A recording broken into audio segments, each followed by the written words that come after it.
안녕하세요. 오늘 본문 말씀은 시편 말씀입니다. 어제 본문과 하나의 시라고 말씀을 드렸습니다. 그럴 수밖에 없는 것이 시편 9편과 시편은 전문 용어로 불규칙한 이합체 시 이렇게 불리웁니다. 그러니까 이합체 시라면은 시편 119편이 대표적인데요. 그러니까 알파벳으로 하면은 각 시의 구절이나 연을 시작할 때 A부터 시작해서 그 다음 B로 해서 알파벳 Z까지 오는 거예요. 마치 삼행시에서 이렇게 첫 글자만 따는 것처럼 말이죠. 그렇다면 왜 불규칙한 이합체 시인가? 그러니까 시편 119편 같은 경우에는 첫 글자가 A부터 Z까지 딱딱 들어맞습니다. 그러나 시편 9편, 10편은 딱딱 들어맞지 않고 후반부 중간에 그러니까 그 알파벳 몇 개가 생략되어 있거나 순서가 뒤섞여 있다가 마지막 부분에 다시 알파벳 순서로 가는 거예요. 자, 그렇다면 질문할 수 있죠. 삼행시에서는 첫 글자를 맞추는 것이 핵심인데 왜 불규칙해졌을까?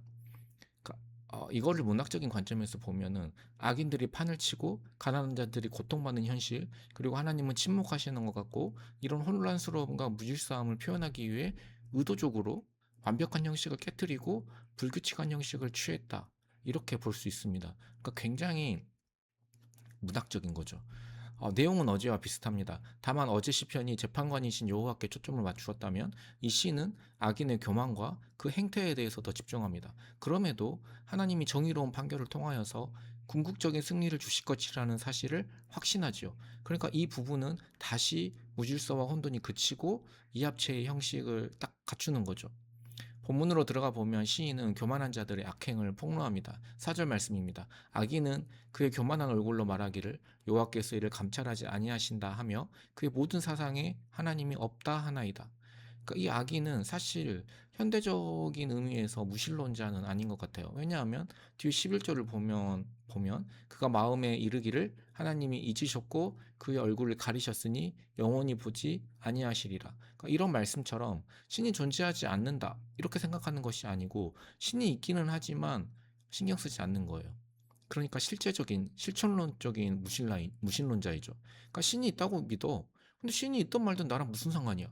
눈에 보이지도 않고 신이 뭐 벌을 주겠어, 뭘 하겠어. 그러니까 신의 존재는 믿지만 아무런 상관없이 살아가는 거죠. 근데 여기에서 진짜 중요한 것은 시인도 그런 생각이 든다는 거예요. 1절 말씀입니다. 여호와여 어찌하여 멀리 서시며 어찌하여 환난 때에 숨으시나이까.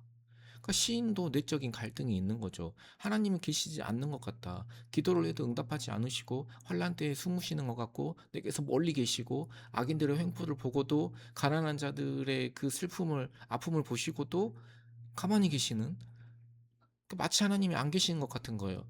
그러니까 지금 시인과 악인의 상태가 사실은 똑같아요. 그러니까 둘 다 하나님이 안 계신 것 같은 거죠. 그런데 대하는 방식은 완전히 다릅니다. 시인은 거기에서 몸부림을 칩니다. 그러니까 어제 본문과 비슷하게 악한 자들이 가련한 자들을 힘들게 핍박하는데 하나님께서 그들에게 올바른 심판을 받게 해 주십시오. 이렇게 간구하는 거죠. 악인은 그의 교만한 얼굴로 말하기를 여호와는 감찰하지 않는다. 하나님이 감시하고 이런 거 없어. 그의 모든 사상에 그는 하나님이 없습니다라고 이야기하는데 정말 답답한 것은 시인도 지금 하나님이 안 보이는 거예요.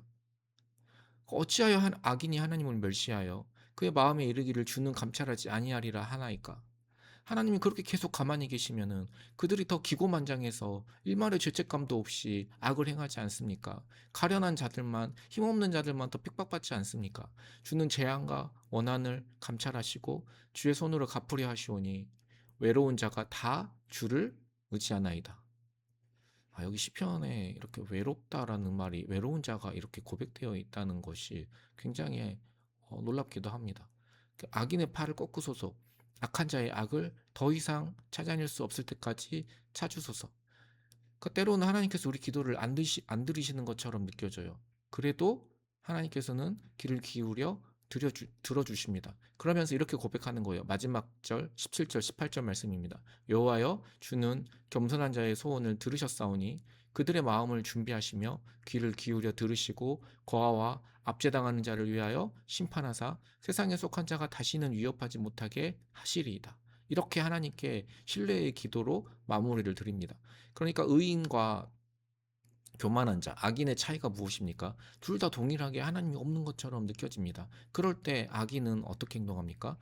어떻게 생각합니까? 에이, 하나님이 나랑 무슨 상관이야? 하며 전혀 죄책감 없이 하나님은 감찰하지 않으셔 라며 하나님이 전혀 없는 것처럼 마음대로 살면서 악을 행합니다. 가난한 자를 핍박합니다. 하지만 의인은 어떻습니까?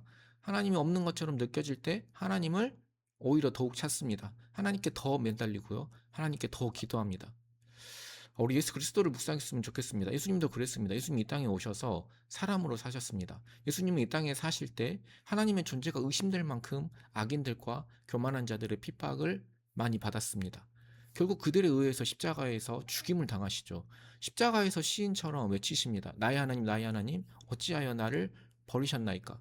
십자가 그 시간 동안에는 성부 하나님께서 철저히 침묵하셨습니다. 외면하셨어요. 그러니까 예수님께서 성부 하나님의 부재를 경험하신 거죠. 그러니까 그러나 성부 하나님은 그를 죽은 자 가운데서 살리시고 예수님의 기도를 전부 다 응답해 주셨어요. 그러니까 예수 그리스도를 볼 때 우리는 하나님께서 우리와 함께 하신다는 사실을 확신할 수 있습니다. 그러니까 예수님께서 하나님의 부재를 경험하셨기 때문에 우리가 하나님을 찾을 때 하나님의 임재를 우리가 경험할 수 있습니다.